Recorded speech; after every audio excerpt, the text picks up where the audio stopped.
Oh, hey there. My name is Tim Murphy. Stop what you're doing right now and give me 10 seconds. I have something really important to share with you. Now, you're probably not happy with your job, and they probably aren't paying you the money that you deserve. Let me tell you about MercerCountyWorks.com. They're the #1 fastest growing job engine in New Jersey. And unlike Monster, Career Builder, and Glassdoor, Mercer County Works connects directly with employers to get your resume in front of decision makers. Okay, stop looking at me and go to MercerCountyWorks.com right now and upload your resume today.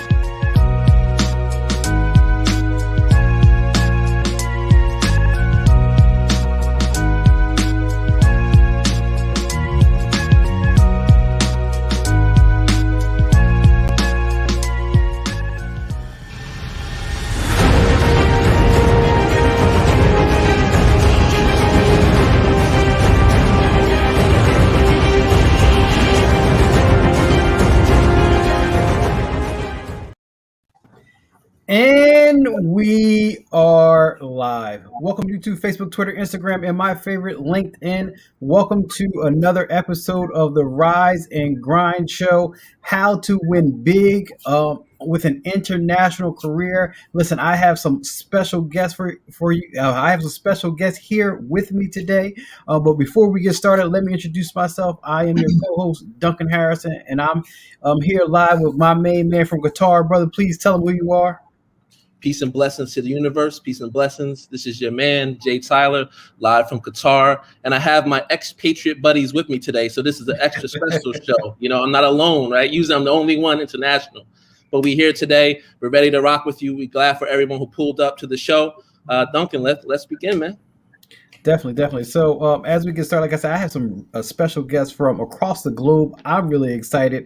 And so as we get started, I want Corey Spells, please introduce yourself to our viewers. Well, I guess I have the tough task of going first here. But, my name is Corey Spells. It's Duncan and Justin. Jay Tyler said I've known them for a long time as we all grew up together in Mercer County in the Ewing, West Trenton area. So I grew up there. Represent as always, and to kind of give you a background about myself. Basically, I should start in high school. I went to high school in Pennsylvania called George School. It was a boarding high school. I think that we were rivals a little bit with Petty, which I think Justin too.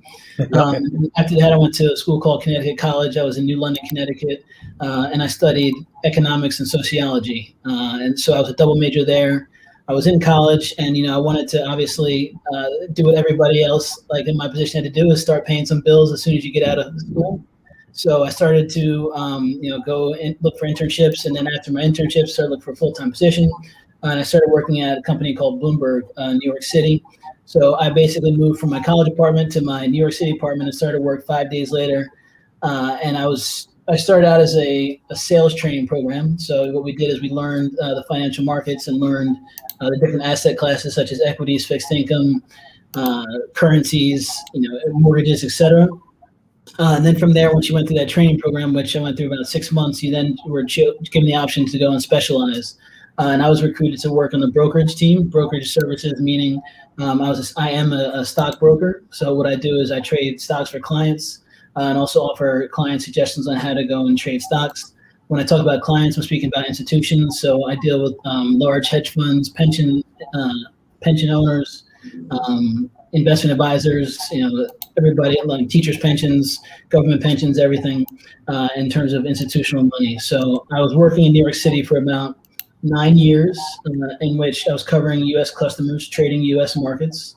And my CEO at the time came up to me and asked me if I wanted to move to London. He said, hey, we want to grow the business to U.S. clients who trade into Europe. We want you to move out to London and basically grow and manage that business. So that was in about 2014. At the time, I was actually in Brazil at the World Cup with some friends. And, I was already on a national trip, and I was trying to decide whether I should do this or not do this. And, I said, hey, I think it's a good opportunity for me, a good opportunity for my career, and decided to say yes and move out to London. So I did that and worked at Bloomberg until 2017, until Goldman Sachs bought out the brokerage division of Bloomberg that I worked at.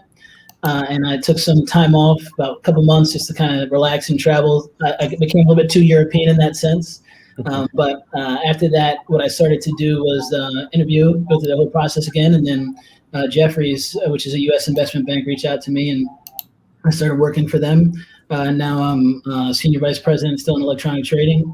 That I've been doing that there. And I also am a co-chair and co-founder of Jefferies Ethnic Minority Society, which we aim to create awareness around ethnic minority issues, as well as look at promoting, recruiting, retaining individuals that are within the company as well. So Corey, you were like Pursuit of Happiness without the homelessness. Maybe I had some, if you saw me before I got a haircut, you would have thought I had the homelessness with me. My COVID look was looking very strong. Oh, good luck. But it's been a good journey. But it's a journey that I try to make sure that I bring others along with. I think that's one of the most important parts of it. So. All right. Good. Awesome. Well, definitely glad to have you with us today, Corey. Thank you for having me. And so next we have another special guest, Miss Dorothy Dolphin. Hi, good evening, everybody. Well, like Corey, I graduated in sociology and economics, but probably a few years before you. I'm a Brit, as you can tell, but I haven't lived in the UK for nearly 40 years. I left when there was an economic crisis in the 80s, and I moved to Luxembourg. My background is HR. I worked in the steel industry and for the BBC, which you've probably heard of. And when I moved to Luxembourg, I did a complete career pivot and went into sales and marketing in a startup where I stayed. And then I moved to Belgium in 95, and I set up my own business. So I basically combined my HR background and my sales background, and I have two companies, one based in the UK, which is a bit of a problem because of Brexit, and that focuses on gender balance, attracting, retaining and promoting female talent. And the second is based in Belgium, which is gender neutral. So I'm dual national now, so half British, half Belgian. So, and I work very closely in international assignments, placing, coaching people who are expatriating and repatriating. So I'm delighted to be here, and thank you very much. Thank you. Yes. Well, definitely thank you for being here with us today. And so next we have our another special guest, Miss Jamie Ladon Roya. Hello, thank you for having me this evening. So my name is Jamie. I'm originally from Houston, Texas. I graduated from the University of North Texas with a bachelor's in psychology, a minor in British Lit, random, I know. And then I moved on to get my master's of education in school counseling. So I started out as a high school English teacher. I did that for about 9 years. And then I was just burnt out. I wanted something different. And so I applied for abroad. And so now I work at an International American Academy as a school counselor. So I work with grades 6 through 12. Oh, very nice. Very nice. Well, glad to have you here today. Yes. Thank you. Definitely.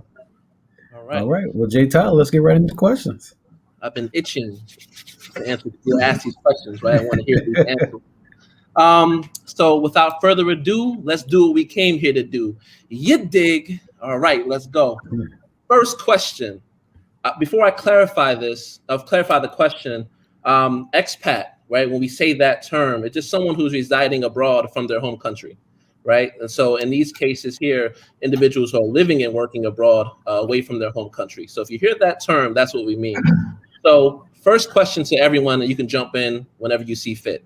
Before becoming an expat, what were you doing professionally? What was your day in the life look like in your home country? I'll go first, then I'll be un-British and jump ahead. But I worked in corporate HR, initially in the steel industry. and in South Wales, which most of you probably don't know, although Corey might know it, in a place called Cardiff. And it was a region that was being very badly impacted by economic crisis. And it was the closure of the steelworks that caused me to look for job opportunities outside the UK. So that was, and my life probably looked like everybody else's. I went to work, I played tennis, you know, I did all the things that everybody else does, went to the movies and so on. Wow. So I started out in teaching high school English, and then I went back to school to get the master's in school counseling. So I switched to middle school counseling. And so if you know anything about education back in the States, it's just a hodgepodge of other duties as assigned. Like, I don't think I was ever truly a school counselor. I always was doing other tasks such as test coordinator, language coordinator, hall duty, breaking up fights, you know, everything you can think of. And so it was just more of like, you're just kind of working to pay bills. I did have a life outside of work, so I enjoyed hanging out with my family and friends and things of that nature. But for the most part, you're just working and you're trying to get your student loan debt down as much as possible. So it was just like a rat race, really. Mm-hmm. Yeah, I mean, I would piggyback off that. I mean, I guess I had a pretty similar experience pre-expat and post-expat. I mean, I was relocated through a company. So, you know, what I was doing on the U.S. side was trading U.S. markets. So I think the biggest difference for me was, you know, learning new markets, new market structure. You know, in the U.S., you really only trade U.S., Canada, Mexico, and Brazil, you know, really. Whereas now, you know, when I'm in London, you know, I'm trading Belgium, UK, Ireland, Amsterdam, you know, like Poland. I mean, the list goes on, you know, Qatar, you know, Saudi, et cetera. So, I mean, you have a whole different region. So I think that for me, I was a lot less, I would say, international. When moving out here, I became a lot more international, understanding the differences between different cultures, different ideas. And then, you know, in terms of a business perspective, it was understanding and learning different market structure and different ways that, you know, markets trade, and just kind of broadening my skills to be wider than just, I guess, U.S. or North American centric. But I think I did live that New York City fun life as a broker, where, you know, you go out, take clients out, entertain, you know, learn the business, go into different offices, try to impress them and start to get them to trade with you and everything like that. So I kind of had to do that and learn when I moved over to London, different cultures. You know, my CEO had a funny conversation with me. He said, Corey, you know, you can't be as aggressive as you are in New York as you are in London, because British people are different. And that is something that's true. So I think a lot of that is when you're talking about international work and international relocations and such, a part of that is some natural bit of assimilation and understanding of a different culture and learning at different ways and how to interact and how to, you know, engage in a way that can benefit, you know, yourself and your career. Yeah. So Jay Tyler, I'm sorry. Are you going to answer that question? I'm dying. I have a question. I'll wait till you're done, but I have a question. I just got. Thank you so much, my friend. Thank you so much. No problem. Yes, sir. No, honestly, I was just going to interject a little bit because I'm an expat as well. I think, you know, for me, this was by accident. This wasn't supposed to happen here. You know, my story is a little bit, you know, different because when I first came out here, I was actually married, so I wasn't working. My wife was working at the time, you know, and I was still doing some consulting, HR consulting back home in the States. But then by chance, I knew, you know, I went to school at Petty with a lady who actually was a principal here at American School, and we just connected. Someone told her that I was here, and we connected after, you know, 15 years. And then the exact job that was open at that school was what I did in the States. You know, it was incredible. And it was like perfect timing. I got the job and I've been here ever since. And so for me, it was a different journey, but I'm super glad that, you know, I've thought about the expat experience and actually lived it, because beforehand I had no clue how to even do this. So for me, it's an accident. I think for everybody else, they have their own stories too. But it's no matter what, I think, you know, you can enjoy it. But again, I didn't know anything existed beforehand. So. I think one common theme that we've all spoke about and kind of alluded to is leap of faith. You know, there's that leap of faith that naturally happens in a move like this. Like, you know, I joke, but I knew nothing about London. You know, Justin, you know where we're from. Duncan, you know where we're from. You know, when I was going to go to London, I thought it was gonna be like Mary Poppins, and I've never even seen Mary Poppins, but I know that's what everybody talks about. So I'm thinking everybody's wearing top hats and tweeds everywhere, and I had no idea. I didn't know that there would be black people. I didn't know anything about London, so I was like, my biggest worry was where was I going to get a haircut? I had no idea. But that part of that is that leap of faith and making that decision and saying, you know what, I'm going to go and submerge myself into a new culture, a new experience, and then try to get the best out of it. And really go into what I like to always talk about is challenging yourself and then, getting out of your comfort zone and getting into a new experience and learning about yourself and trying to thrive that way. Gotcha.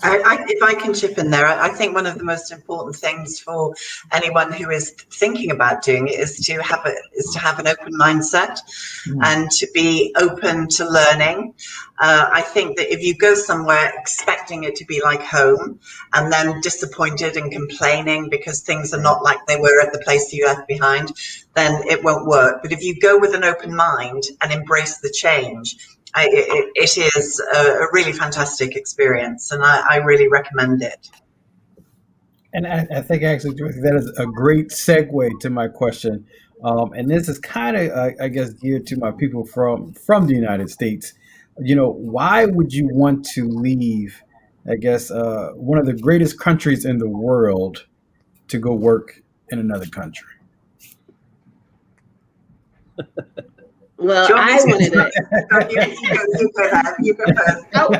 wanted to change more than anything, but it helps that the salary is tax-free, right? And so I'm seeing a greater return on my work, right? And so if we're being honest, being able to come over here and your accommodations are taken care of, you may have transportation allowance, the cost of living may be cheaper. And so for me, I wanted to change and wanted a way to grow in my educational profession, but then I also wanted to have a way to save money and then be able to pay off my debt.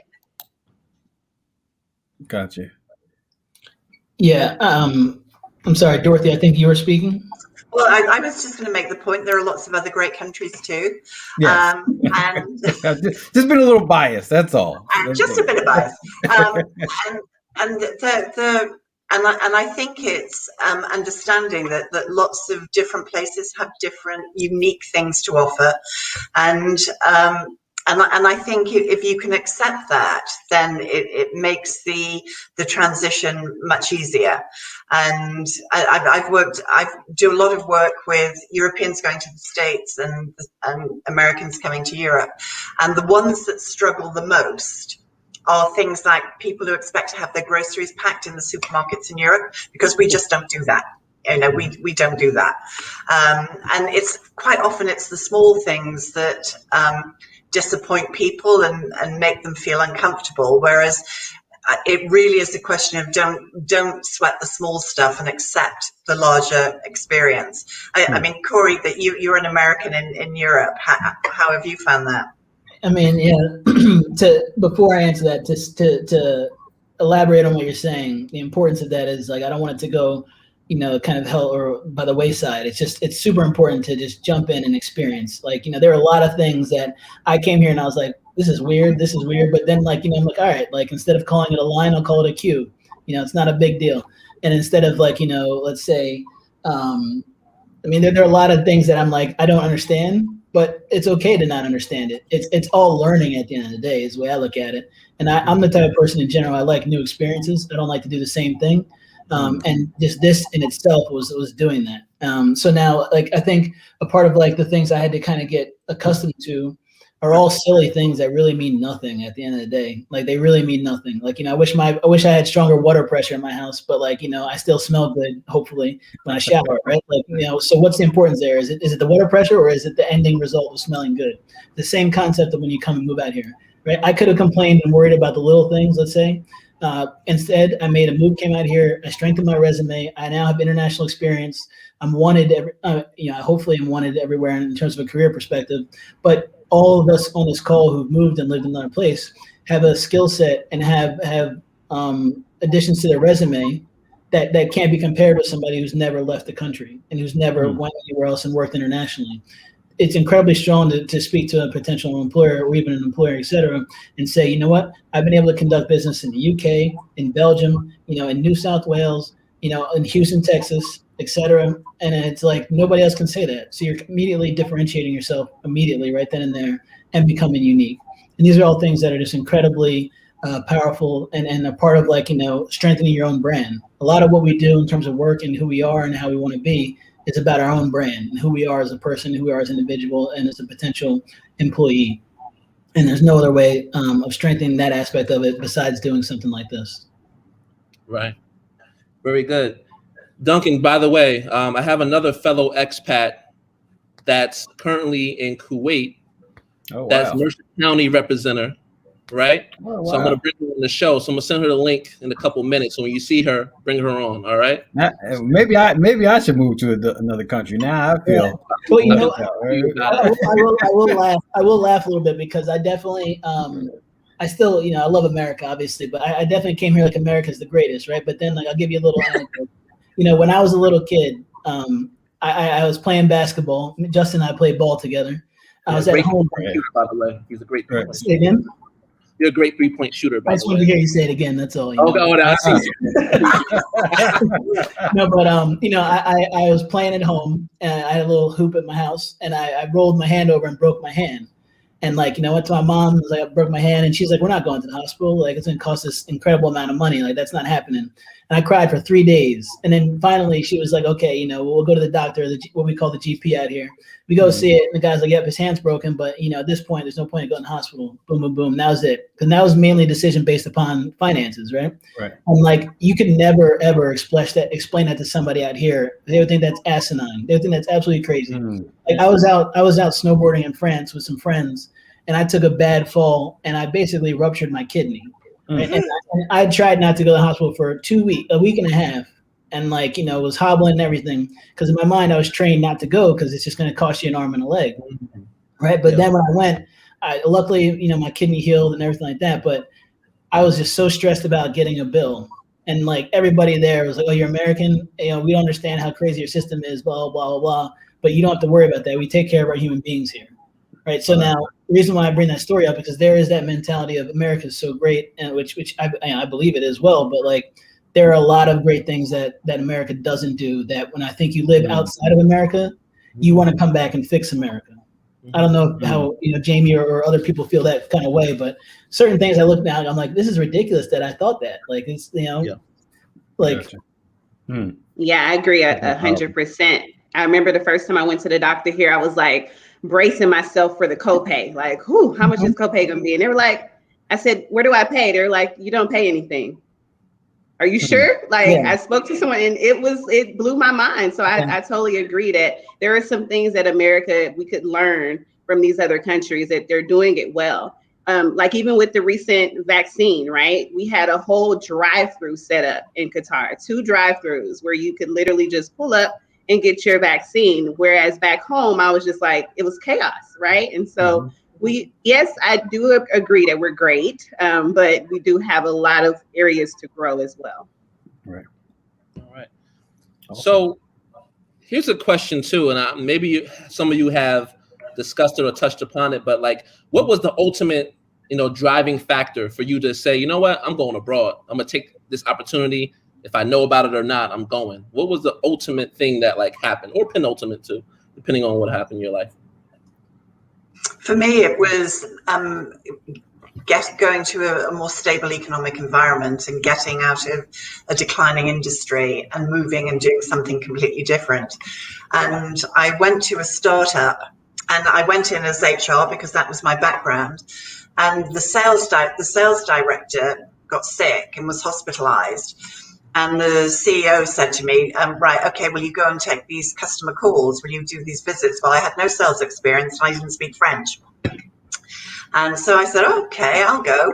And I went, and I never looked back. I did sales and marketing for 15 years. Wow. So it was a mixture of circumstance and I just had to do it. So I now speak French. Which I never thought I would have done. So it was a great learning experience. Sometimes you've got to feel the fear and do it anyway. I remember sitting at my work desktop and I had a crazy day. I was over it and I said, Lord, if you don't change something right now, I'm leaving education. Like, I'm going to go sit at an office job, something HR related, and I am done with it. And I had a friend, her and her husband were currently working in Egypt at the time, and she sent me an email. It was just a smiley face, and she had forwarded that Teachaway was going to be in Houston doing interviews. And so I was like, this is right on time. And I think it's God sent. And so I literally signed up with Teachaway, went to that interview. It didn't work out. That was for Abu Dhabi. But then I updated my profile in Teachaway. And then the next call was for Qatar. Didn't even know where Qatar was located. Had to Google it and see where it was. But I was like, let's go for it. And like everyone has said, it has been resounding. It's just a leap of faith. You just have to go for it. Yeah. I mean, that leap of faith and going for it. I mean, for me, it was, we're in the tree of trust and honest here. And it was that money, it was, I negotiated like in my world, in the finance world, if somebody comes to you with like something they want you to do, like a move like that, you have the power on your side usually. So it's not often that, you're able to kind of do that. So I was able to negotiate the deal that worked out for me. And, at that point, as I said, I was in Brazil when I came home. I'm a mama's boy, so I spoke to my mom and we went through pros and cons, and we talked about what works and what doesn't work, and what do you think? And the only cons that really came up were just insecurities and nothing to do with like actual I guess either career projection or path or actual values. It was all just insecurities and being nervous and scared. We went over that, and my mom was like, you need to do it. And she said to me, my mom works in HR as well.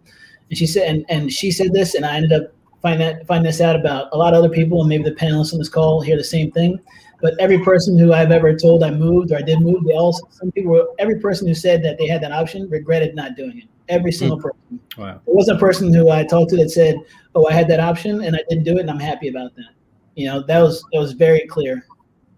Right. And before we go ahead, I want to introduce another Mercer County representative. She is in Kuwait right now, my really good friend, from high school, but all the way through, Katie Wixer. Tell them who you are. Hi, everybody. After that introduction, I don't know what I should say. I am a New Jersey native, born and raised, taught in New Jersey for 12 years. Was encouraged to take the step into administration and start on my master's. So I did that through TCNJ and their global program. So I got to study in Mallorca, where I got to network and meet a ton of international teachers. International teaching has always been a dream. I did my student teaching in college in London, and that really sparked that interest in education around the world.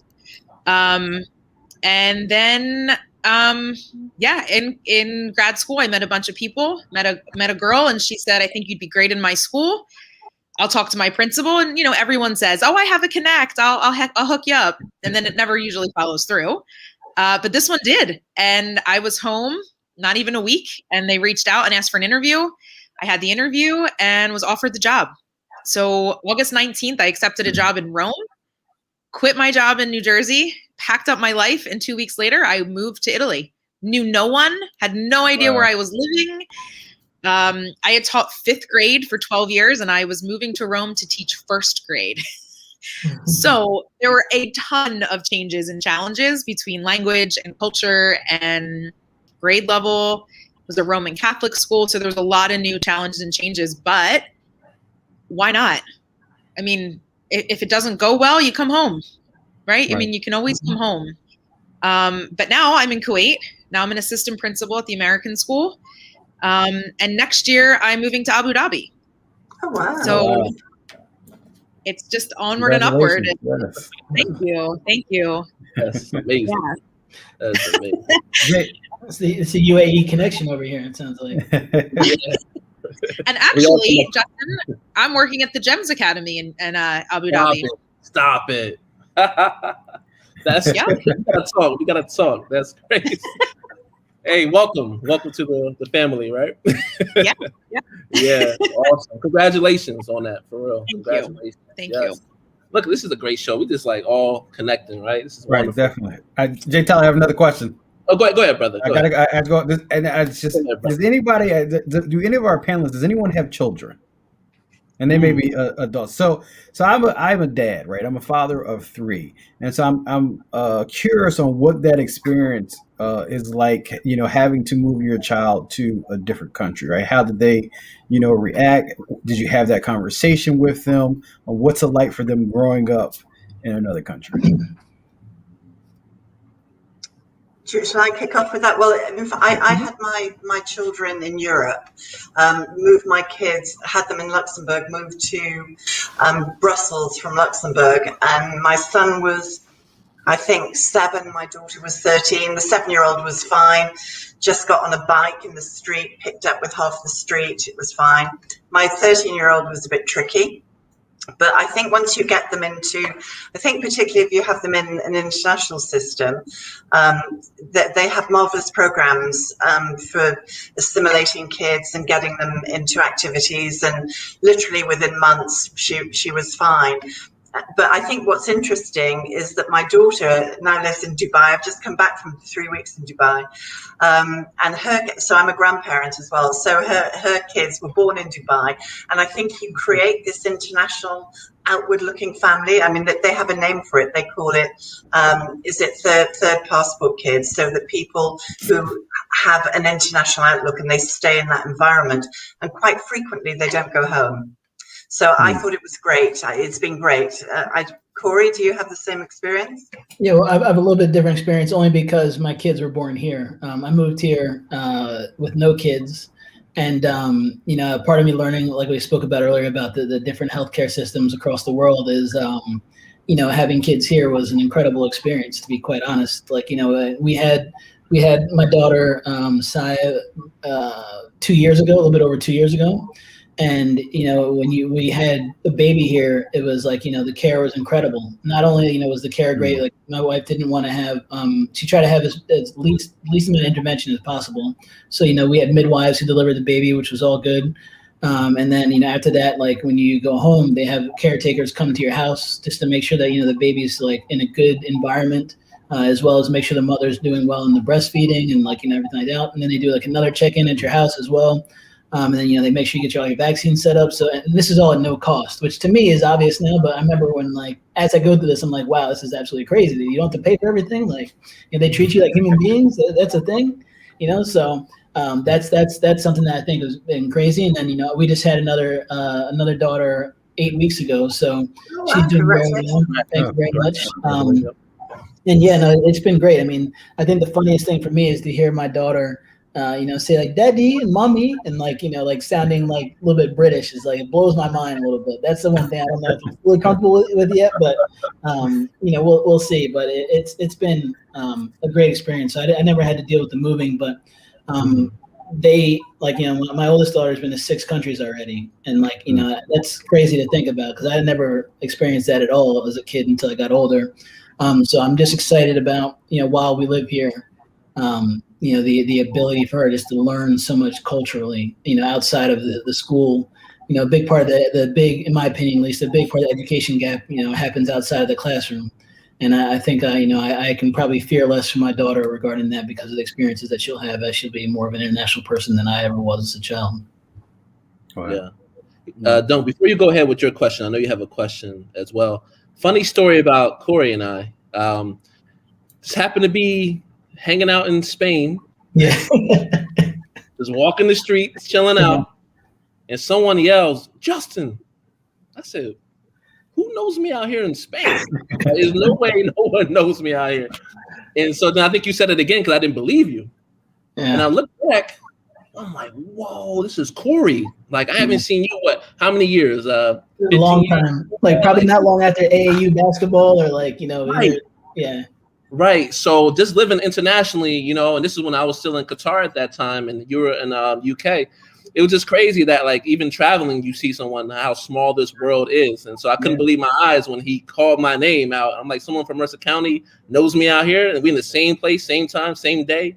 Yeah. It's ridiculous how that worked out. So I never forget that. We sent a picture to our moms and they were like, "Oh, that's crazy. That's Corey. That's Justin." Yeah. they were mind blown, right? How could you see each other out there? You know, so just funny how life works a little bit. So Yeah, it is absolutely. definitely. Go ahead, Dunk. I'm sorry for the detour. No, not a problem. So we have a question from one of our viewers, Mark. And Mark asks, what kind of impression does the outside world, which is our panel, correct, have of America? And how do you view the American You don't want to know. Jamie, tell me what you think about that question, Jamie. Go ahead. Well, in Qatar, they love us. When you hop in an Uber and they hear you start talking and they're like, where are you from? And they're like, oh, you're American. Oh, I want to go there.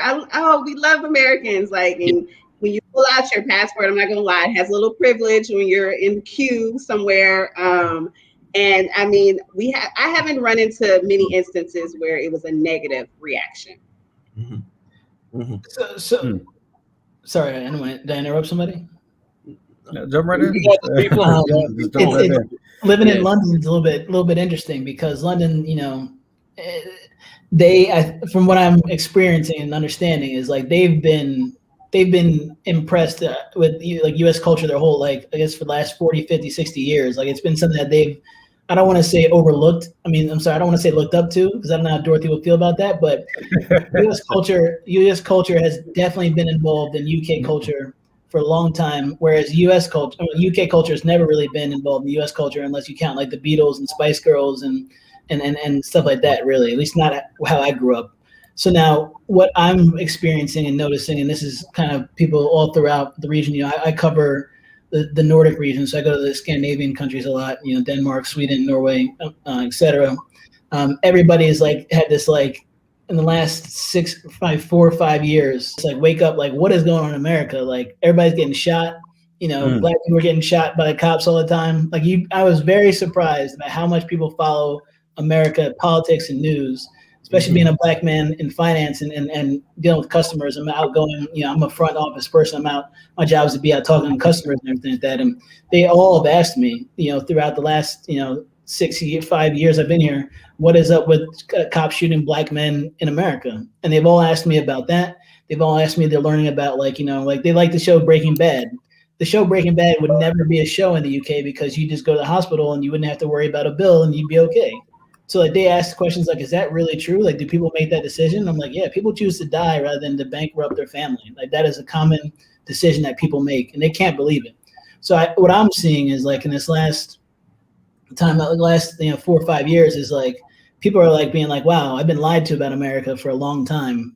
And I'm telling you from a place outside, we're losing the respect that we've built up over time to the rest of the world, at least from London, UK. I mean, I don't know, Dorothy, I feel like you've been around just for 1 or 2 years longer than me, so you might have a different perspective or not, but. Yeah, I think obviously that there's US culture has a massive impact, particularly movies and shows and that sort of thing. But I absolutely agree that one of the things that we've been, I think this is generally in Europe, there's been some, shock, particularly the use of firearms. I mean, that's very alien to us. There was something on the news today about a 2-year-old shot his father in the head because the handgun was left on the bedside, the nightstand. And so that sort of thing is completely alien to us. We do not get the lack of gun control. We just don't get it. And obviously with the race relations and everything that happened with Black Lives Matter last year, that got a lot of traction in Europe. Yeah. Wow. You know, I think for me, there's a couple of things that happened for me here. I think this is the first time I've been somewhere where I've just been American instead of African American or Black American. So I just heard people, one time I went to the post office and there was an older Egyptian man and he said, where are you from? I said, from America. He said, you're not Egyptian? I was like, nah, brother, I'm not Egyptian. You know, I know a little bit of Arabic, you know, I'm trying. And I said, I'm a Black American though. He said, Black what? I said, a Black American, like, you know, my skin. He said, no, you American. That's what you are, American. And, you know, and every time I go around some places, it's not Black American, it's not African American, it's just American. And that was like a relief to my ears coming out here. And then the second thing is that I don't know if I'm racially ambiguous, but everybody speaks to me in Arabic. If I come out here, it's like Arabic right away, And I was like, I don't speak Arabic. One time I got pulled over because they were going through a check through, and they were checking for people's seatbelts. And I'm like, I didn't know what he was saying. I just went right through the checkpoint, and the guy just started running down on his car and just chased me, for maybe 1 kilometer. I didn't even know what he was doing. He caught up to me, started speaking Arabic and yelling at me, and I was like, I just whipped out my driver's license, like I'm American. He got so frustrated because he was like, I thought you speak my language. I was like, no, brother, I don't speak your language. So it's also taught me to start learning a little bit of the language if you're there as well, as a sign of respect, for their country and being there as well.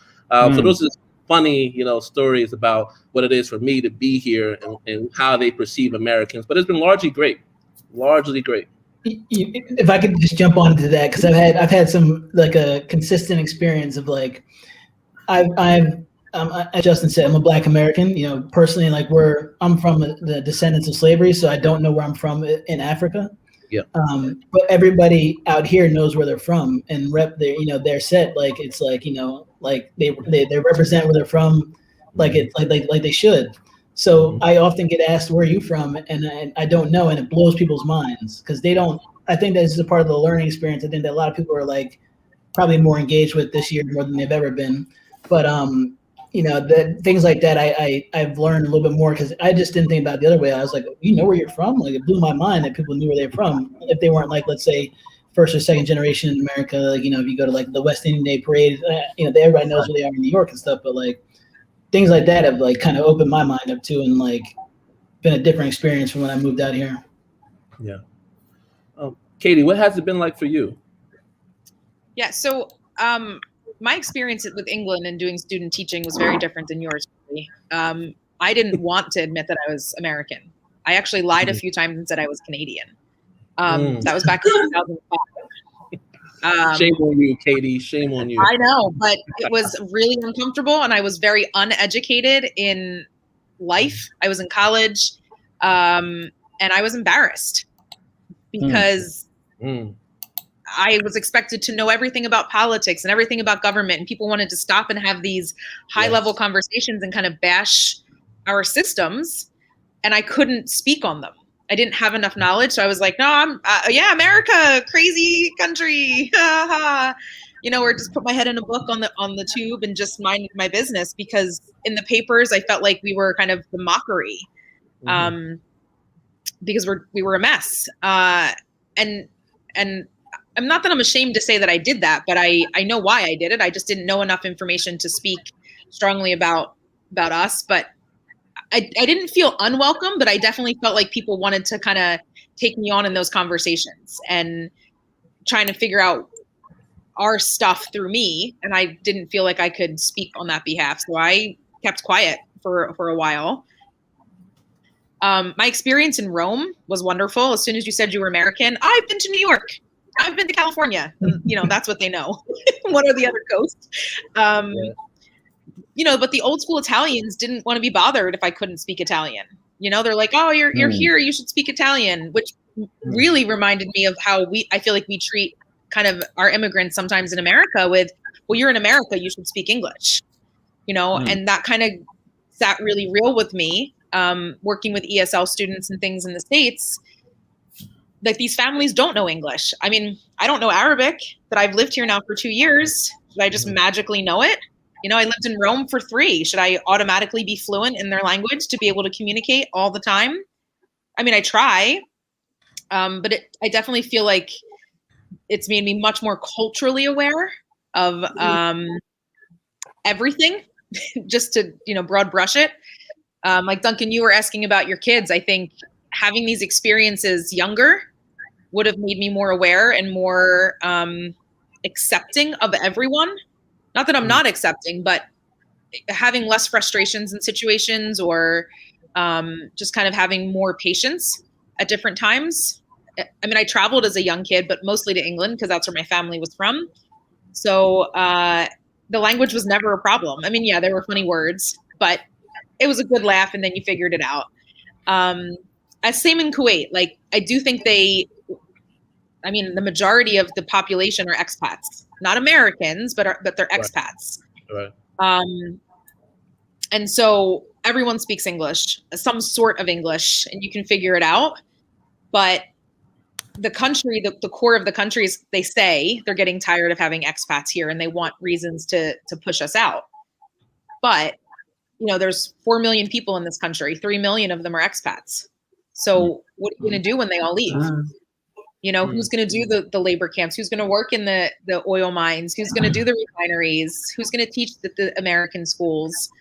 So it's kind of a catch-22. So they're grateful that we're here because we're educating and doing the work, but they kind of resent that as well. I think that we have this entitlement of being American, and there's definitely privilege. Like you said, Jamie, there's definitely privilege. You have that passport or that ID, and it's like, oh, okay, come on, you can come to the front of the line. And it's like, oh, do I use it or do I not? Like, what do you do with that? Because it's hard. But I think overall, it's been a positive experience to be an American overseas. Mm-hmm. And let me add, and I want to ask. I'm sorry, Jita, but I'm curious. So we talk about, like, you have that American passport. You get, you see, a little bit of, glittering gold. Dorothy, do you get that same experience as well, right? When you travel to other countries or working in other places, right? Because as a Brit, well, yeah. I think and Corey knows this, with the UK leaving the EU, that there's a lot of tension. So actually, now I travel on my Belgian passport. And when I went into Dubai on my last trip, I used my Belgian passport for the first time, and they saw I changed passport. And they said, why did I have a new passport? And I just said Brexit, and the guy just howled with laughter and called down the line and said, Brexit. So I think that it's not as straightforward as it used to be. Right. So I tend to keep a little bit of a low profile, like you did in London, and just keep it quiet a bit. And I'm pretty integrated into Belgian life. So I don't even think of myself as an expat anymore. I think I've been gone for 40 years or 38 years. So I'm just integrated and a local now. So it's quite different. Gotcha. Okay. So here's a question that I want you all to be honest, about, and I know you've been honest about all your experiences and things so far, but when it comes to your experience, would you recommend anyone else to do the same thing? If not, what are your reservations for other people to be an expat? Absolutely do it. It's life-changing. It raises your awareness. It gives you cultural understanding. It gives you insights that you would never have if you were in your hometown and you didn't move. I think that wherever you're from, you meet new people from all over. You learn new languages. Absolutely go for it. Yeah, for me, I think it's three things. One, I've never known anybody who did it, who regretted it. I said, I've only known people who didn't go and didn't make the move and regretted not doing it. That's number one. Number two, you gotta, like I said, you gotta switch it up, try something different, and embrace the change and embrace the opportunity and embrace the difference. And I would say, and I would suggest that to everybody. And number three, part number two is also, if you don't like it, you can go back home, like as discussed.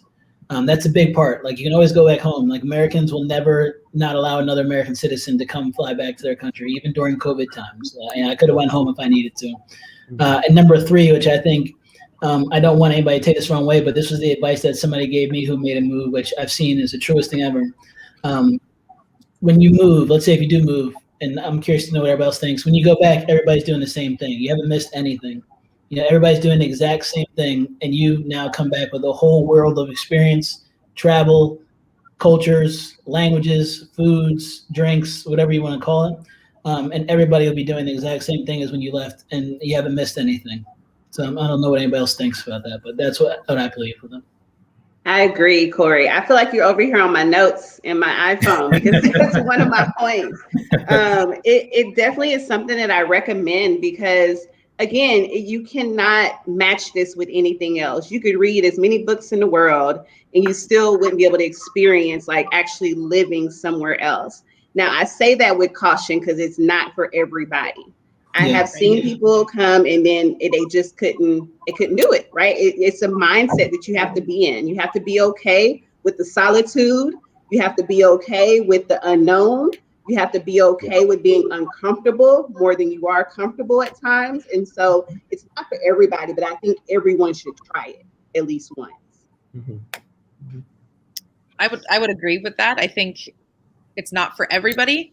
I think you have to have that open mind, like Dorothy was saying. If you're not willing to have an open mind, if you're happy with what you have and you're not interested in learning or change, I think this can be a challenge.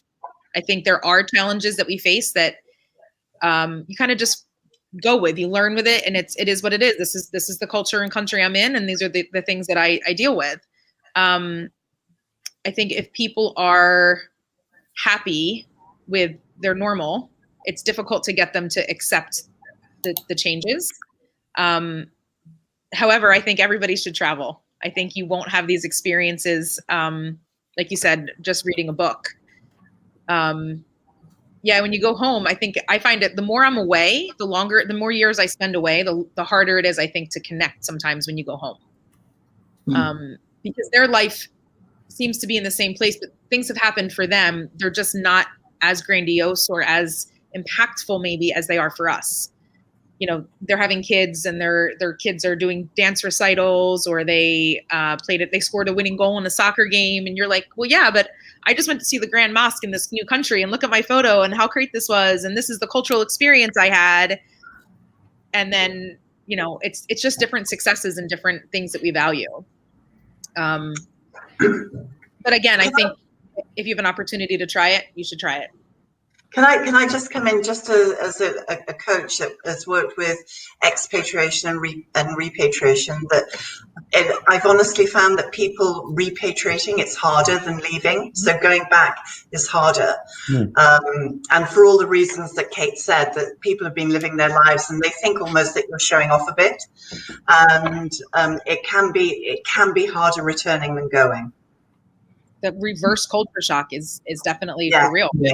Exactly. I think it's probably happened to all of us. Like I remember the first time I was out here for a long time, I went home and I went to out to eat, and I was like, wow, this plate is huge. I could put this plate down like it was nothing before.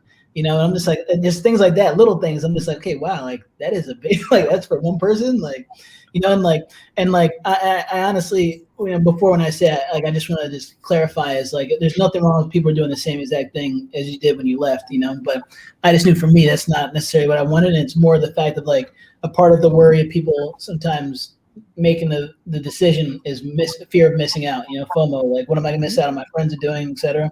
I was saying what I was saying before about they're doing the same thing under the guise of that, not snotty. I'm not sitting here with my nose up saying they're doing the same thing, but just to be clear. Yeah. I'm sorry to take absolutely. But I all Gina's notes. You good, Corey? You good? All right. For real. All right. This is a question that I think a lot of people want to know, and it may be different for everyone's circumstance, right?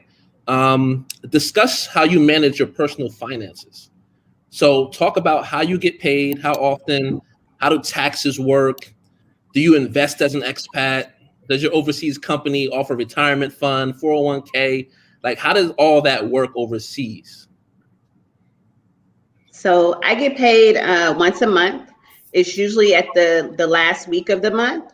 I budget, like before I do anything, I have all of my expenses. Since it's all different due dates, I pay it all on one day, that next day that I get paid. So I do a big transfer back to the States to my American account to pay American bills or put into savings and things of that nature. And then I have my expenses here in Qatar. It's very minimal though. As far as taxes, you still need to file taxes. You just don't pay taxes as long as you're under a certain amount. As far as your yearly salary. I have not gotten into investing. I'm more on the saving side right now, but I do plan to get into investing as long as how long I stay abroad. So I also get paid once a month. Usually it's the 20th of the month. My salary is also tax-free. When I was in Rome, my first 2 years were tax-free. And then after that, I had to pay local tax, which was 40% of my salary back to the Italian government. So that was a huge hit my third year, which is why I didn't stay, because the savings potential dropped dramatically. I don't know if it's true in all of the Middle East, but like my housing is paid for, my utilities are paid for, my flights home once a year are paid for. So the living expenses are very, very low. My health insurance is paid for by the school. So I pay for food, and I pay for my internet or cell phone. All my TV is streamed off of an app that is thankfully shared with a million friends. So I don't send money home every month. I have a house in New Jersey that I rent. So the proceeds from renting go to paying whatever small things happen in the house. And I transfer my money home once a year at the end of the school year. So in June, I'll make a large deposit at home. I make sure to file taxes every year and claim that money as well. But it is tax-free since it was foreign earned income. As far as investments, I use Vanguard, and that's where I invest my money. And it's managed through Vanguard. I pay a fee to have them manage my money. No retirement, no 403, none of that here. So that is something that needs to be considered as far as it's tax-free money. It's foreign earned income. You have to be careful with where you can and can't invest as far as retirement or that type of thing. So I'm doing my own through a brokerage account and funds. All right. Dorothy, you want me to go, or you want to go, Dorothy? Or? I don't think it's applicable to me really, because I'm self-employed and I'm long-term, so it doesn't apply. I defer to Corey. Yeah, so Dorothy pays herself every week. I pay myself when I can. Yeah. Right. Well, this is going to probably take a little bit. So I get paid we get paid the last business day of every month. I don't budget, but I know I have a mental budget, of what goes in, what goes out. I pay all my bills here. I'm not like when you go to a place like London in finance, they don't really give you an expat package because you're going to this, almost like New York City, really, same language, same everything. But I pay taxes the way that the UK and the US have worked it out. And I just want to be clear, they don't pay taxes because they're in Qatar and other countries, like taxation in Dubai and the UAE is like, I'm jealous as hell of it because nobody gets taxed if you're, Americans. But out here, the US and the UK have worked a deal together where you pay the higher tax of whatever country, whatever your country, your higher tax burden would be in, you pay that tax to that country. So for me, my higher tax burden is here in the UK, where I pay 45%. And for the most part, that's where my money, obviously goes to the government. But, I own an apartment in New York City that I rent out. So, I rent that and manage that, as Katie was saying, the same kind of thing. And, I have my bills, as you can imagine, anybody who has a apartment/house that you rent, you have all the bills that go along with that. And I definitely invest. I'm obviously in the stock market. So, I have my U.S. pension that converted into an IRA, which is something that you might want to do if you have a 401k that you used to have in the U.S. and you don't want to deal with any sort of FX or foreign exchange fees and costs that go from either, depending on if you get paid in U.S. dollars, if you get paid in local currency. So one thing for other people on the call, I don't know if people utilize the app called TransferWise, but it's the best FX rates when you want to move money back over. But outside of that, I'll answer that question. It's a question mark. So I personally so it's a little bit interesting. I'll explain that in a second. But so then, I have my U.S. IRA and I have a pension here in the U.K. as well, which is just paid from my U.K. salary. And I also have brokerage accounts in the U.S. and also a brokerage account in Europe as well, because it's a global market and there's a lot of stocks that trade around the world that you can make money from at the end of the day. So I don't just try to focus solely on one market.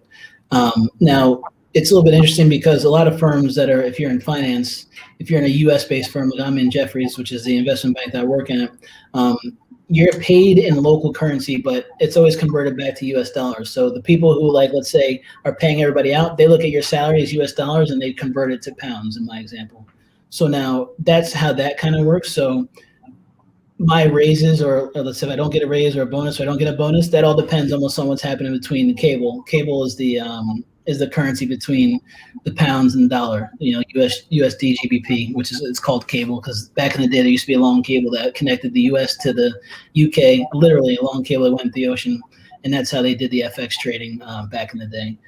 So that's how that works. Now, when you do move, it's important to understand when you move, you should try to negotiate, if you can, negotiate a raise. And that raise, you need to be very aware of what that raise is going to equate to in your new local currency, and be very aware of the cost of living in that new local currency, because you could get a 20% raise and be happy about it. But if the cost of living is 30% on top, then really you're not getting a raise. You're actually getting a demotion by 10%. So that question, I think Mark was a great question, but I think the best way to look at it really is to take a look to see if you're gonna get paid in local currency and understand the cost of living. When you do these kind of moves, and Dorothy knows because she's done expatriation and repatriation, if you do it through a company, they should be offering you, I guess, the cost of living structure, where it's like a sheet where you can basically kind of look and see. You can find this online as well, and then understand what the cost of living index is in the country or city that you're going to move to, and you can use that in your negotiation as well with firms. What you're also going to work on negotiating is how they move your stuff, making sure that you get a moving package. And there's a lot of stuff that you can go into this that I don't want to bore everybody with. But in terms of finances, to bring back, that's how I manage it. So it's kind of a lot going on, but it's worth it. And I pay taxes in the U.S. Everybody, that's a good question. Even if you're in Qatar, you don't pay Qatari or Abu Dhabi taxes, but you pay U.S. tax, I assume, right? I just paid mine. Everybody has to pay U.S. taxes. Like the U.S. is the one country that will get you anywhere you go. Yeah, that's true. Yeah, can't get away. I haven't owed in the last 2 years, but I filed. Yeah, you have to file. You don't always owe, but you always have to file. Yeah, Yep. Always have to file. I owe sometimes. If you have any investment gain, it depends on capital gains, right? So Gains. Yep. Correct. there's a lot of things. Foreign income, it depends on how you work that out. You can sometimes. Sorry, go How ahead. much money you make too also depends on how much you can get, taxed on. I can speak to people who are looking to track to Corey's point. Usually, if an organisation will offer you access to a local accountant who will make the balance sheet for you, that you can look at what you need to factor in. But there are lots of websites where you can check. Just the cost of a pint of milk and the cost of a meal in a restaurant or rent or whatever.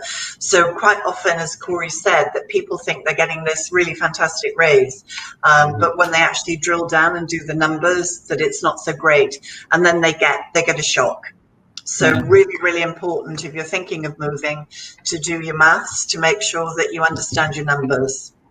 Yeah. And if you can, try to negotiate the company to pay for your taxes for at least the first year, because depending on if you work at a place where you get a bonus, a lot of times your bonus comes the next year. So then you need to, if it comes the next year, so let's say your 2020 bonus is paid out in 2021, then you need to have a tax accountant for 2 years then, because the way the U.S. works is they'll come get that money for the next year as well.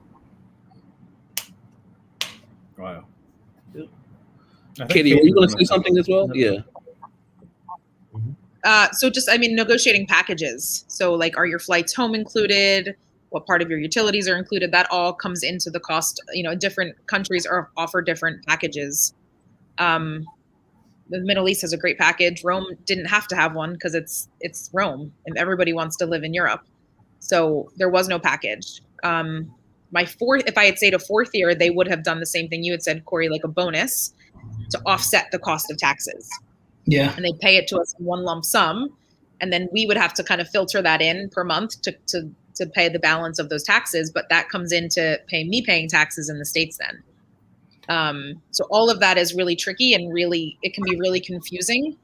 So being clear with those questions when you're looking into school or hoping that they have someone in their HR department that you can talk to about that kind of stuff. As far as I understand, the Middle East is tax-free salary as long as we want to work here. It's not a limited number of years. One thing I think, by the way, just on the negotiating, I think is super important. And Dorothy, I don't know what you think about this, but what I found is like you need to negotiate a certain amount of cash for when you land, because a lot of times when you move, I don't know how they do this, but you move in between pay periods, and the way that they change your pay from when you go from a U.S. Payroll to then wherever other country you go payroll, sometimes there's a gap in payment that you need to make sure you have a bridge payment so you can have food and stuff to eat. When you land, the cash part on hand is very important. Yeah, I think it's really important to get professional help if you can, because just getting connection costs with utilities, I mean, there's a massive setup cost. School fees, if you're going into an area where you don't speak the language, that's also important. So really, quite often a company will offer you an expert who will guide you through that. And if you don't get one, ask for one. And if necessary, and maybe even pay for it yourself. That's doubtful, but definitely ask for someone who deals with international relocation. Really important. Reach out to Dorothy. Well, it's not my area of expertise. So I think there are people in different countries that really know the local, real estate law or employment law, all of this sort of thing. So there will be people in each location that do that. Yeah. And I was just going to say, for the Middle East, I can't speak for every country, but you got to look out for two things as well. Some countries have a VAT or a value-added tax. And I believe that UAE is one of those countries that have a 5% VAT. So you will get taxed on that. From your salary. I'm pretty sure of that. Katie, you might want to check on that.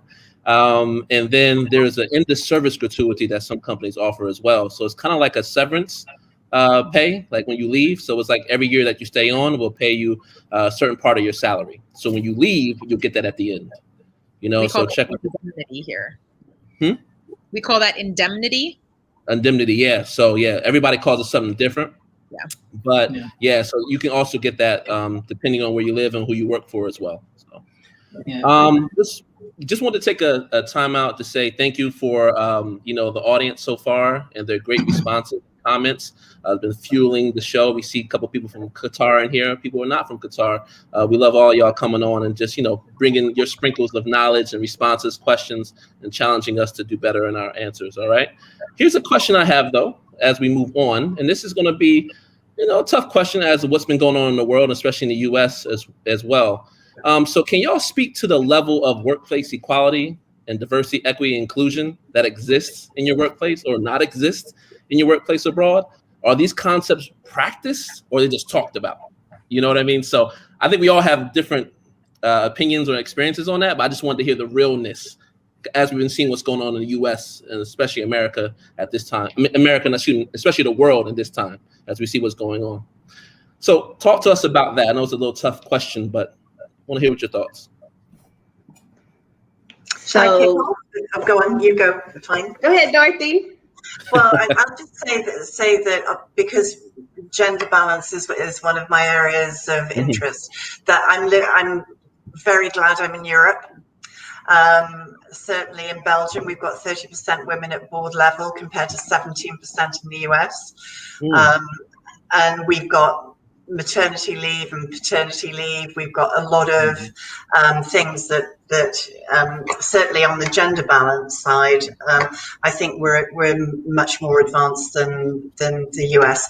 I can't speak to other areas of diversity. I think we still have a long way to go on those, but certainly in terms of gender, we're ahead of the US. I'll say at my current school, it's very diverse, extremely diverse from the staff to the students. However, when it comes to leadership, it's still very male dominant and white male dominant. And so you do not see a whole lot of diversity within the leadership team. As far as equity, they talk about it, but if you peel back the curtain, it doesn't really exist a whole lot. So that is something that's kind of challenging to navigate, something that you want to think about when you're going international. There's not a lot of laws protecting us in that sense. And so it's just something that you do want to be aware of. Yeah, so I mean, I run a what firms are called employee resource groups for minorities within our investment bank, and we do a lot of pushing. I think, like Jamie said, I think now she's stealing from my notepad, but like she said, what we noticed is that it's not hard to notice really, but what you're seeing in companies, especially investment bank side, is a lot of hiring done on the junior level, right? And then what you're doing is you're bringing people of color and women and et cetera on the junior level, but there's this strong gap. The higher you get to, within the company, the higher you get the title and stuff. And I think a big part of that is what we're trying to do is to recruit people. But I think the biggest issue with it is that, I tell people, and I tell our CEO this, is that, especially in terms of, if you speak about Black people or anybody, any minority, they're not stupid. They come into a firm and you see that everybody around you looks, okay, this is a nice looking, picture of the world and good, diverse kind of group. But then you look to your leadership positions and you look to a place where you want to be kind of going forward. And this is the type of employee you want, somebody who it wants to kind of grow and to kind of just build within the company. And they don't see anybody who identifies with themselves, whether that's gender, race, creed, nationality, or even orientation. It becomes very difficult to keep that employee throughout the time. And what we've seen is that there's a 7-year kind of a level in which after 7 years, women and also people who are minorities lead the industry because they don't see a good, concrete, tangible example of themselves in a position that they want to be going forward. Yeah. So I think when we talk about keeping it real, I think that a lot of, at least from a finance perspective, a lot of people are doing the talk. And in our industry, we have the ability to financially at least try to make some change, which is why I do what I do and push to get what I do, or to push to try to make that change within the world and within the UK and the US. But at the end of the day, I mean, we have our own struggles. And as said, it's a lot of white men who went to the same schools, who know the same people, who come from the same ilk and creed. They're all in the same position. I think that one of the things that I try to impress and to speak about people about the fact of diversity, it's not just what you can see, it's cognitive diversity. The more different kind of minds and different kind of thoughts and beliefs that you get into a room, the easier a problem that'll be solved. I do that because I believe it, but I also do it because sometimes to, let's say, an older white male, it's more palatable to hear that than to hear we need more people of color here to represent what the world looks like, or represent what our community looks like. But at the end of the day, I think you also kind of have to position it as it's a business problem. There's a business justification of diversity, and that's what I spoke about. I think Dorothy spoke about, Belgium in terms of the amount of women that are on boards. There's concrete evidence that the more women you have on boards, the better that firms perform. And that's, versus the S&P, versus any sort of benchmark that you want to put it towards. The more diversity you have in the firm, the better the firm performs financially. So, if you stick it to somebody like that, there's not much they can say outside of that besides this is a business problem that we need to look at as a business problem, have a plan, go and attack it, and then go out and execute upon that plan. In the UK, and I think the same thing in Europe, there was analysis done on the gender, on the women pay gap within the country. And that's something that's tangible, and that's statistics that I want to see across the board. Then when you throw statistics like that out there, you can't make it. You can't deny it, and you have to go and then try to make that change. So, there's a lot of talk, and I think the action's starting to come. But this stuff takes time. A lot of the stuff I do, would be for my kids. I know that I won't be able to see a lot of it. I personally am the type of person, especially being in the front office. I've been the only Black person in my company, both sides, who work in the front office. I have a lot of clients who I'm cool with. They're like, we never seen another Black broker. How are there not brokers who are Black? And I say, well, all y'all hire each other from the same schools. And then I'm only getting there if I'm in a Better Chance or Granville Academy or some program like that. Right. So that's a part of the conversation that, we have and that we're trying to change, because, at the end of the day, I think that the more comfortable people are at the office, the better employee you get and the more you get out of them. Yeah. And that's what we're trying to push. Yeah. I talk about that stuff a lot, as you can tell. So I'm sorry that. I mean, this is spot on, because when you talked about cognitive diversity, I think there's a lot of people thinking the same thing. And it's like when people try to introduce other thoughts, it gets shut down sometimes. And even when I saw it a lot, in terms of race or gender. Somebody could say something from one race and it's okay. Somebody could say something from another race and it's not okay. It's the same thing, but one is aggressive, one is revolutionary. you know, and it's I don't understand why that is, but we're all talking about the same thing. But the cognitive diversity is great. I don't like groupthink at all. I like to be challenged. I think people in leadership should be challenged, but let's face it, a lot of people like to be comfortable, right? And if you're not from that network, they won't allow you that space sometimes to talk. And then the second thing is just the people of color. I know it's a joke in the front of office for where I work sometimes, because I always talk to our HR officer and say, listen, how many black people we got coming in? You know, I'm just being honest. Like, you know, I want to know that from teachers, from leadership and things like that. How many people of color are going to be here? And I don't like to see declining numbers, because I'm like, well, what can we do to make sure those individuals feel comfortable as well? What can we do to make sure that the women in power feel comfortable as well? Like other places, because I'm an HR mind, even though I work in PR and marketing here. I'm an HR mind through and through, you know, and sometimes, you know, I don't see some things and I want to make sure that it's getting done, because if you don't speak up for it, it just be swept under the rug sometimes. I'm not saying specifically for where I work, but I'm just saying from a lot of other places where I've worked as well. I've seen some of the same trends, no matter if it's in the US, no matter if it's overseas, it's happening everywhere. So got to stop at some level, and we won't see it. Probably my kids, my niece and nephew and all of them will see it. So, you know, I think if we're really going to keep it real, like this would have probably never been in discussion if the whole world was home and the whole world was locked down and the whole world had to watch a man die with a knee on his neck for 8 minutes and 46 seconds. You know, that forced the conversation. There's nothing that anybody who saw that could deny the fact that this is wild. There's a problem. You know, there is whether you look at it as a systemic problem or not, but it doesn't matter. People who saw that realized that there was a problem.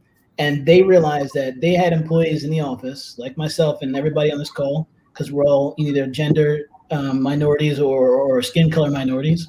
Mm-hmm. They realized that there are other people in this office that have feelings that they're going to leave, or there's going to be a bigger problem, and we need to address this, and we need to do something and use our power for good for once. Same thing with the Me Too movement.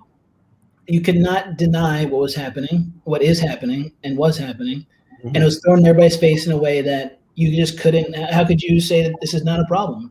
Right. And then so you have to address it. And that's why I talked about the fact that you have to throw statistics and things in people's face sometimes. Yeah. And it's really, truly unfortunate, the fact that we had to go through that, because I've never in my life seen people in finance, hey, Corey, man, you okay? Like, you're the only black person here. I'm like, wow, you just noticed that? Like, I mean, I'm not mad at you for just noticing that, but like, that's great that you noticed that. Let's have a conversation about it. Nobody ever want to talk about this stuff. You know, but unfortunately, like literally everybody was home and had to watch it. And that changed the conversation and the narrative. And like I say, I'm cautiously optimistic to see how long that lasts for. But while it's there, we have to strike while the iron's hot. Right. Duncan, you were going to say something. I think you were going to say something earlier. No, I just want to say that I think, you know, especially for here in the U.S., that it's very important that when, you know, we talk about, you know, diversity, right? Obviously, you know, diversity, equity, and inclusion is very important.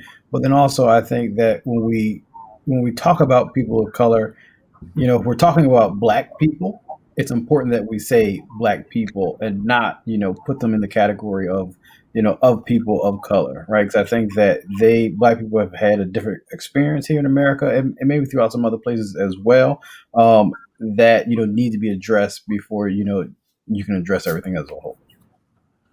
Right. Agreed. Great. Good discussion, y'all. Got a couple more questions before we end it out. And I don't know a proper segue from that conversation, but we're going to go ahead and go on to the next question. How different is it working, you know, in your country abroad versus working at home? What are some of the real differences? What are some of the slight ones that maybe people don't see, but it exists as well? Well, I'll say from the education standpoint, the kids are so naive and kind of like green when it comes to like the exposure to like, you know, they have access to social media and watching certain movies and music or whatever, but it's just this certain like naivete that they carry that is kind of, it's refreshing, especially coming from, I'm from Texas, right? So like I told you, I was breaking up fights in the hallway. I haven't broken up a fight in 4 years in a hallway. And so it's little things like that. And so as a result, I'm able to do more of like a textbook approach to school counseling, as opposed to kind of just shooting from the hip and just going with the day as it comes. And so I enjoy being able to provide services to students on a higher level with more depth, because I don't have to deal with the other nuances that usually come with the educational sector. Would you say that that green or the nuances are linked to trauma for kids? What you dealt with before versus now? 100%, 100%. So, back home, I'm dealing with kids that they have abuse at home, or not to say it doesn't happen in the Middle East, because it does. It's kind of pushed under the rug, but it's not as like flagrant, I guess is the word I'm looking for. It's not as obvious. And so my kids come in just a little bit more pure than what I'm accustomed to.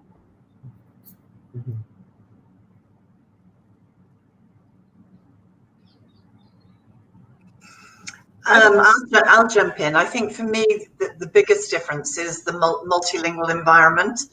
And I can be in a meeting and there will be switching from languages between groups or between people. That the lingua franca will quite often be English, but subgroups and people will address each other in different languages.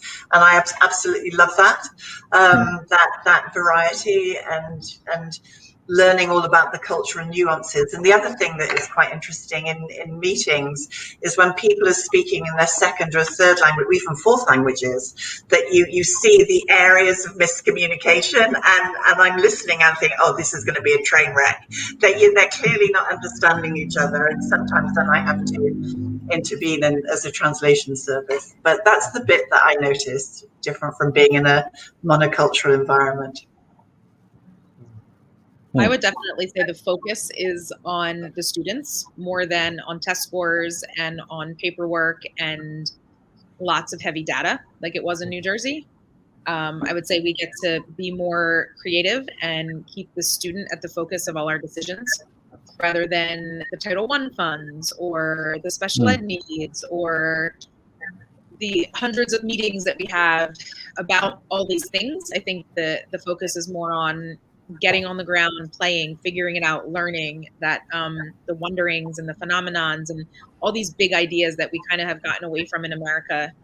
I find that that's been really refreshing to work overseas, to have that passion. There is still MAPS testing. There's still data. We still use data to drive our instruction. We still have meetings about how the kids are performing on their summatives and formative assessments. It's just more focused on how can we get them. Oops. Ghost back there. Hold up. Should I call the authorities? Make sure I call authorities. There are ghosts in the UAE. Signal if you're in distress. Signal. Right. I know. Blink. Right. My lights just fell off the wall. Right. Now, is that what it's like working overseas? Right. There we go. It's free though. It's free. It's free. It's amazing. And then you go look at it, you're like, oh, I see why it fell off the wall. It wasn't put on correctly in the first place. That's why I'm going to Abu Dhabi right now. You know what I mean? I get out of this apartment. Shoot.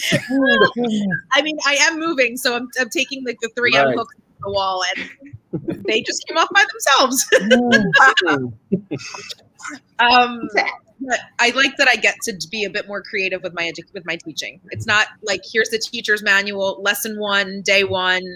Every teacher in the grade level is doing the same thing. It's much more my own creative space to do things. And moving into administration, I have found that it's a lot less on teacher observations and putting letters in files and having all that paperwork. It's more about coaching teachers and working with them to improve that craft or buy-in from students, or it's a bigger picture, I feel like, overseas. And it's really kind of sparked that power, that inspiration and love in me again.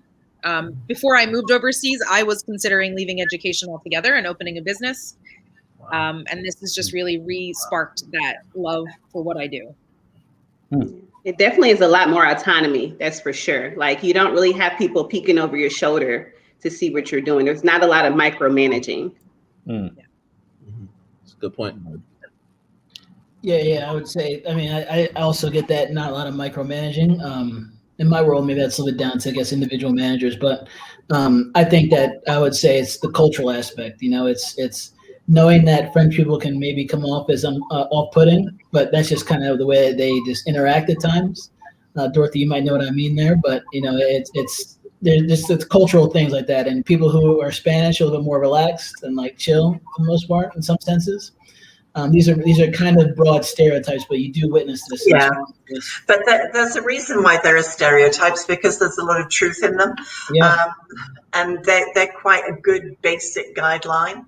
But obviously not everyone is true to all stereotypes, but it's, you see that Italians are this way, Germans are this way, Spanish are this way, and it's quite, I like it, it's fun. Me too. And like, the Germans are just like, on point with everything, like, Swiss people as well. Yeah. And I mean, I think so that'd be a big part. And I'm, as an American, I'm like coming in ultra aggressive, trying to outwork everybody. I think one thing I had to get used to is like, I jokingly say I lost my edge a little bit leaving New York, but I think that there is something to be said that people in Europe, and maybe the same thing in the UAE, people value holidays. You work to then get holidays. I remember in New York we just work to work, and if you get holiday as well, it's a little win, it's a bonus, But like out here, people really value their holidays, which was new to me, and I'm still working on learning it. Definitely. Yeah, when I was in New York, Corey, before I came over here, you're exactly right. I was working down in by Wall Street, and I was working for the largest debt company in the world, and just the hustle and bustle that went along that area, and just having lunch out there with some of the people on Wall Street. I was like, "You're out here having lunch?" It's like, "Yeah, man, I got to get back in. I got like 15 minutes out here, Yeah, have a juice or something, but it's just everybody's running. And I don't miss it. I'm cool over here, not running and being able to have a little bit of pace, in my work day, so that's something that I don't take for granted as an expat over here. And when I go back to New York, I'm walking slow, like, okay, guys, you don't got to bump me when you're walking. Like, I'm more polite and everything like that. But I do miss some of the trappings of the old New York pre-COVID for sure. Yeah. This is the last question before we go to our last two questions, which are very short to close out the show. This is the last major question here. So through it all, are there any regrets? Not doing it sooner. I'm with Katie. I wish I would have done it straight out of college. Why? No regret. Why is that though? Will you think you'd be ready for it after college? Like, I don't know. Even if I wasn't ready, remember it's about the leap of faith. So I would have either made it or not, right? And so who's to say that I wouldn't have made it and then be further along in my pursuits? Right. I mean, are you ever ready for something like this? Like, is there ever a time where it's like, hey, this year I'm ready? That's a good point. I don't think you ever get ready. I think you just do it. You know what I mean? So I think if I hadn't taught in the States at first and my experiences in like more of a city school, I don't know that I would have been quite as confident in myself as an educator to be making that move or that independent to say, yeah, I can do this. I can go to a new country on my own and figure it out. So I think I'm grateful to have a few years at home, but I wish I hadn't done 12. I wish I had done 5 or 6 and then made myself get myself to be comfortable being uncomfortable, because that has taught me so much about life, the ups and downs of things that you just can't see coming. Right. You learn to navigate a little bit differently once you have these experiences with getting visas and getting work permits and getting local IDs and getting driver's licenses and all those things. You got to get comfortable being uncomfortable. Yeah, I think, I don't really, I mean, I wish that my mom and I wish that my friends were here, that's about it. Like, and just that thing that's natural, I would feel that way if I lived, if I moved to like California as opposed to being in New York, right? Like, that's not even like a international thing. So, but other than that, there's no regrets, like none. I'm just a straight no regrets.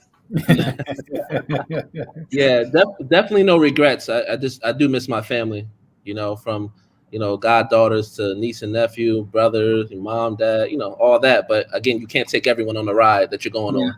You got to come back a little bit later, so it's okay. I think they understand that too. So cool. We are at the end of the show. I did not get to answer the question. Yeah, I don't know. Yeah. Go ahead. I will say after listening to the panelists today that I regret, not giving it a try. So maybe next year somebody wants to open up a room for me. I'll see you guys soon. Right? Sounds good. Definitely. Did we convince you to go abroad, Duncan, or no? I think this is wonderful. Definitely, I will definitely take a look into it. I think this was awesome. Learned a lot today, a lot, and kind of dispelled a lot of rumors and innuendo that go around that. So yeah, cool. So we are at the end of the show. We're at the conclusion point. We always ask these last two questions the same way every single time. For everyone, if someone just came on the live right now, didn't see a lick of what's going on, but just sees the title, what's your biggest takeaway for them today? Leap of faith. Getting out of your comfort zone is what I would say. Yeah, I think one of our people who are watching, I think his name is Austin. I think Austin said that as well, leap of faith. So that one. All right, cool. That's a good one. Who's next? Agree. Just do it. Feel the fear and do it anyway. Yeah. Can always go back. One thing I will tell people is to caution, listen to other people's opinions about what you should do. It's very often that people put their own fears or their own, what they think might happen, and it may kind of sway you. So I say go with your gut and your heart and just, again, take that leap of faith. Spoken like a true professional counselor that you are. I think encompassing all of that, like, do it because you want to do it. Don't do it for someone else. Yeah. Find that passion and find what drives you and follow that. Maybe it's not living overseas, but maybe it's dabbling and traveling for maybe a summer, experiencing it. Start baby steps, but take the step in whatever capacity. If it's travel, if it's visiting, come visit one of us somewhere.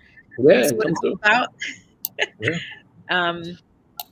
But just follow your heart and follow your path. Pros and cons, write it out. Yes. I will say though, a shout out to Mr. Yenshaw, one of my colleagues. He does a fabulous job of working and then playing hard at the same time. So again, this is a guy who's a teacher, right?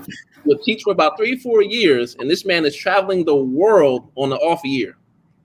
Like 7 countries, 30 countries, comes back for another 3-4 years of teaching, does it again, travel another 20, 30 countries, right? And this is a teacher on a teacher's salary, right? But he shapes the world that he wants to live in, right? Shapes the world that he wants to live in. So whatever it is, you can do that. You just got to choose you want to do it in your home country, or there's a better opportunity for you to do that abroad. And I know Qatar is like centrally located, it feels like, to everything. So you can make it how you want to make it. That's what I would tell people today for the biggest takeaway. All right. And then last but not least, Duncan, hope you're ready. So where can we find everyone? Do you have a website? Is it on social media that we can find you? All that good stuff. If we don't have the prompts, sorry, you just have to say it to everyone. But Duncan will put some of the prompts up there so everyone can see where they can find you. So in this order, we'll start with Corey first. I'm going to start from the top and then we'll go to the bottom. So. I don't want to go first. Okay.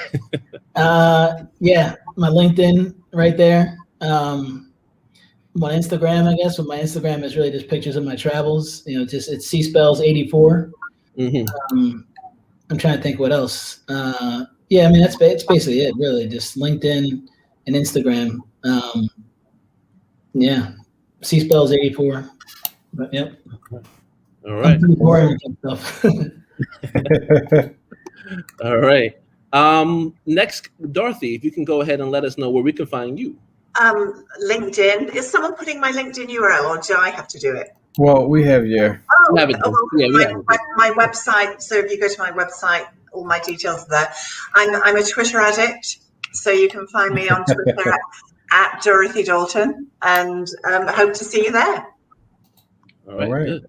Thank you. All right, Jamie, ready for you? Yes, so you can find me on LinkedIn, my full name, Jamie LaDawn Roya. I think I'm the only one with that name, so it's pretty easy to Google and find me.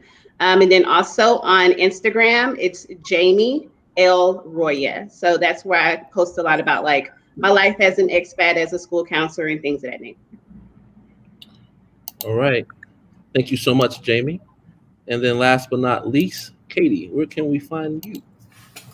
So I have just started a website called Wandering Wixer. It's going to house two kind of different domains, one my professional, one my personal. Personal is still under some construction, but my professional is up and running. I'm also on LinkedIn. You can look me up, Katie Wixer. That's under progress as well, Mr. Tyler. Yes, so yes. I know I am tardy, yes. Revamp is coming soon. Yeah, it's coming. It got to come really soon now. So, yeah. I'm on Facebook, but I try to keep that more just personal and private. But yeah, check me out on my website and follow my story. Yes. And then I'm a co-host, but also expat as well. You can find me at the bottom of your screen at mercercountyworks.com, right? The fastest growing hyperlocal job board in the state of New Jersey. And we're serving you, Mercer County. We did it for you. So you can be connected to the hiring managers and recruiters of this county and take the middleman out of it as much as possible, So that's what we do. You can find out more about us at mercercountyworks.com. Duncan, my man, non-expat, what can you tell us before we go? Well, definitely join us next Thursday on the 27th, but we are going back to 6:30 p.m. Eastern Standard Time.